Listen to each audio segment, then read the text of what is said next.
Hello, in front of me I've got my Nextbase Dashcam 622. In this video I'll show you how to enable and disable Alexa.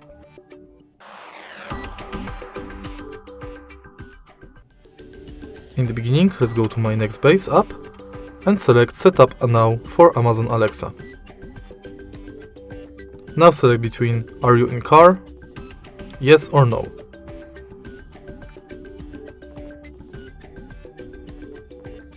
Continue.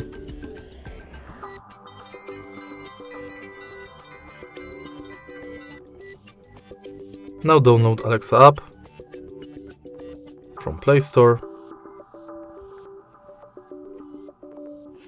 Install it. Open.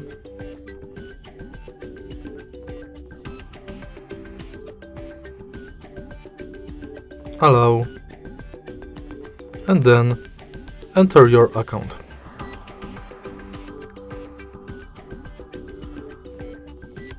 Now set up Dashcam